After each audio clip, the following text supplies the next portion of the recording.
Hi, I'm Jeffrey, and right now we are going to look at the first 5 books of the Bible, also known as the Law of Moses, the Pentateuch, or most commonly, the Torah. Now, Torah means law. It's a Hebrew word, and these books of the Bible were written in Hebrew. And we're going to look at why we would use the word law to describe all of this here pretty soon. Now, I say all of this because, as you can see, there is a lot of material on this whiteboard. So if you want to take a look at a photo of what I have up here and follow along, then you can follow a link to the page on the Torah in the description of this video. Also, before we jump in, I should let you know that I have an individual video on each one of the 5 books of the Torah already made. I whiteboard our way through their stories and structures. So if you want more detail on any of these, you can watch a video on that. I've already got that made for you. There are links to those in the description as well.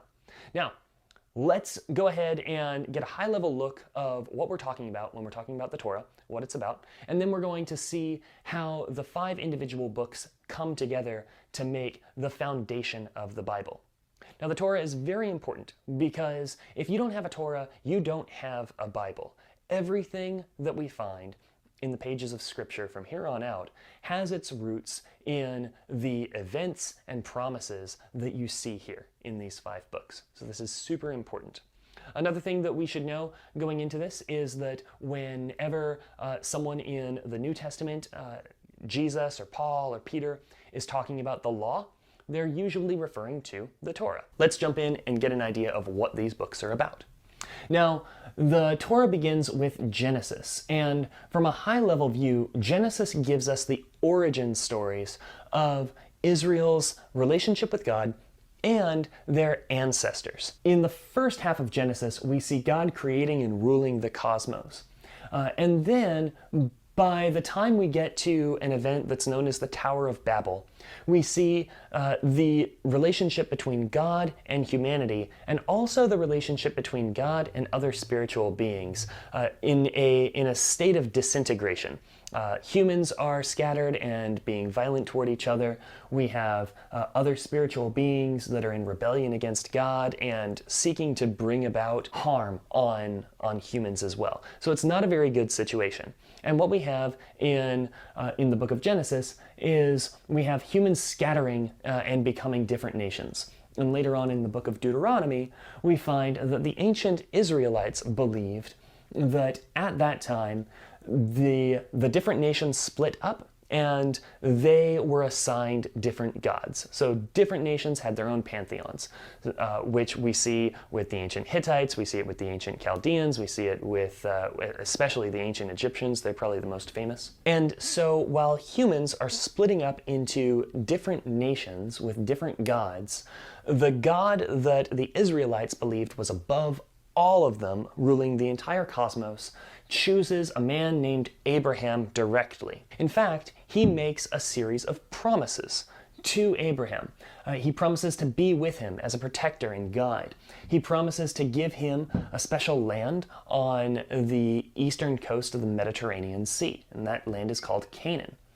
He promises to give him many descendants, and he promises that from Abraham, all the nations of the world will be blessed. So although God and humans are at odds with one another, God does plan to bring a blessing about for everyone.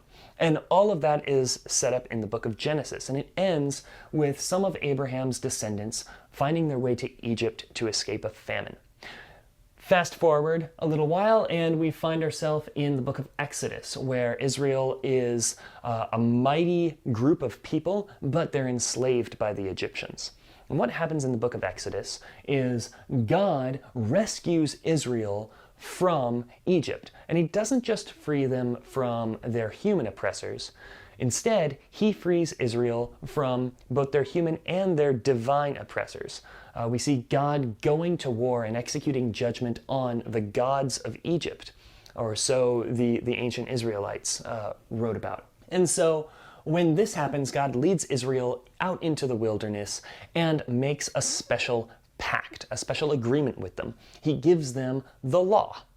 And this law isn't just like a series of rules. Really, it's a solemn and binding agreement between two parties. And it's very common, or it shares some commonalities with some political agreements that were made way, way back in the ancient Near East. And this kind of agreement was called a covenant. Now, in ancient times, you would have mighty kings and then lesser kings. And the mighty kings were called suzerains. These are powerful kings that could exert force over smaller kingdoms. And what would happen is it would be in the suzerains and the lesser kingdoms, or the vassals' best interest to, instead of fighting each other, look out for each other. Now, these old agreements had a lot of things in common, and some things that we find in the rest of the Torah. We have a history of the suzerain's generosity. Oftentimes, the mighty king would write about how he had freed the smaller kingdom from some other mighty king or some other suzerain. We had laws and expectations for the vassal. If you're going to be part of the suzerain's empire, then you need to play by their rules. There would be blessings that the suzerain would give to loyal vassals, but there would also be curses that the vassals would incur if they were to break those laws. And then there were some rituals for remembering this relationship and keeping it on people's minds. That's stuff that was going on between humans in the ancient world, and they would usually invoke their own gods, the gods of their various nations, to bear witness to this agreement. But what we see happening in the book of Exodus is different, because instead of a human king offering that sort of relationship to a smaller nation, we see the God of the cosmos offering that relationship with Israel. He says, I've rescued you from Egypt. So again, the suzerain's generosity. He's rescued Israel from Egypt, and he's going to bring them to that land that he promised to Abraham. But in order for Israel to maintain this relationship, then they're going to have to keep some terms. These are God's expectations of Israel. And there are many, many terms, many rituals that are explored throughout Exodus, Leviticus, Numbers, and Deuteronomy. But they all boil down to two basic commands. God wants love and loyalty. Israel is not allowed to worship other spiritual beings. And God also expects love and respect for other humans. This is where you get laws like don't murder, honor your father and mother, don't steal, those kinds of things. This is God's expectation for Israel. If Israel can do this, then they can inhabit the land of Canaan.